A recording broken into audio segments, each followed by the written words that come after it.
Función y campo de la palabra y del lenguaje en psicoanálisis. Prefacio. En particular, no habrá que olvidar que la separación en embriología, anatomía, fisiología, psicología, sociología, clínica, no existe en la naturaleza y que no hay más que una disciplina, la neurobiología, a la que la observación nos obliga a añadir el epíteto humano en lo que nos concierne. Cita escogida para el exergo de un instituto de psicoanálisis 1952. El discurso que se encontrará aquí merece ser introducido por sus circunstancias, porque lleva sus marcas. El tema fue propuesto al autor para construir el informe teórico usual en la reunión anual que la sociedad que representaba entonces al psicoanálisis en Francia proseguía desde hacía años en una tradición que había vuelto venerable bajo el título de Congreso de los Psicoanalistas de Lengua Francesa, extendido desde hacía 2 años a los psicoanalistas de lengua romance, y en el que comprendía Holanda por una tolerancia del lenguaje. Ese congreso debía tener lugar en Roma en el mes de septiembre de 1953. En el intervalo, ciertas disensiones graves acarrearon en el grupo francés una secesión. Se habían revelado con ocasión de la fundación de un instituto de psicoanálisis. Se pudo escuchar entonces al equipo que había logrado imponer su estatuto y su programa proclamar que impediría hablar en Roma a aquel que junto con otros habían intentado introducir una concepción diferente, y utilizó con ese fin todos los medios que estaban en su poder. No pareció, sin embargo, a aquellos que desde entonces habían fundado la nueva Sociedad Francesa de Psicoanálisis que debiesen privar de la manifestación anunciada a la mayoría de estudiantes que se adherían a su enseñanza, ni siquiera que debiesen renunciar al lugar eminente donde habían sido proyectadas. Las simpatías generosas que vinieron en su ayuda del grupo italiano no los colocaban en situación de huéspedes inoportunos en la ciudad universal. En cuanto al autor de este discurso, pensaba estar asistido, por muy desigual que hubiese de mostrarse ante la tarea de hablar de la palabra, por alguna connivencia escrita en aquel lugar mismo. Recordaba en efecto que,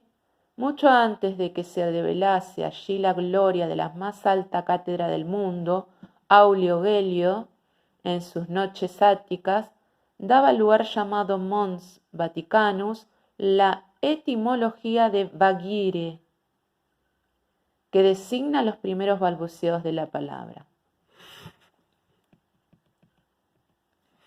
Si pues su discurso no hubiese de ser cosa mejor que un vaguido,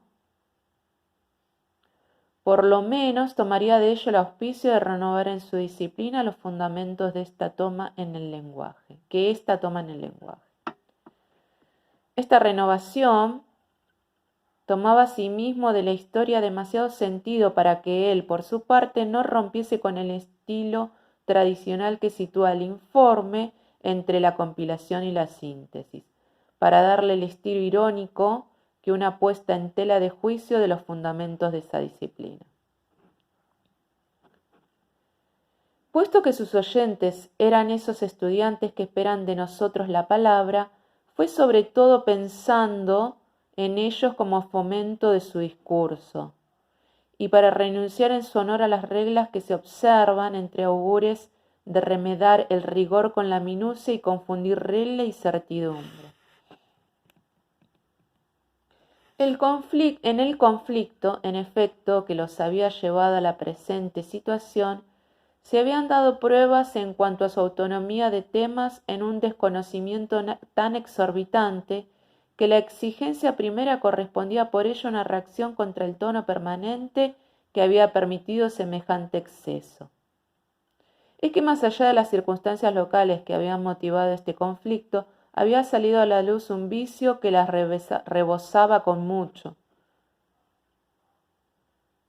Ya el solo hecho de que se haya podido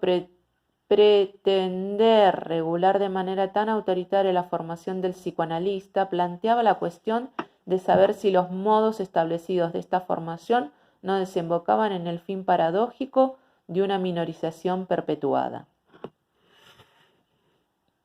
Ciertamente las formas iniciáticas y poderosamente organizadas en las que Freud vio la garantía de la transmisión de su doctrina se justifican en la posición de una disciplina que no puede sobrevivirse sino manteniéndose en el nivel de una experiencia integral. Pero ¿no han llevado a un formalismo decepcionante que desalienta la iniciativa penalizando el riesgo y que hace del reino de la opinión de los doctos el principio de una prudencia dócil, donde la autenticidad de la investigación se embota antes de agotarse? La extrema complejidad de las nociones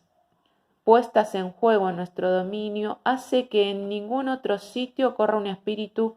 por exponer su juicio más totalmente el riesgo de descubrir su medida. Pero esto debería arrastrar la consecuencia de ser nuestro propósito primero, si no es que único, de la liberación de la tesis por la elucidación de los principios.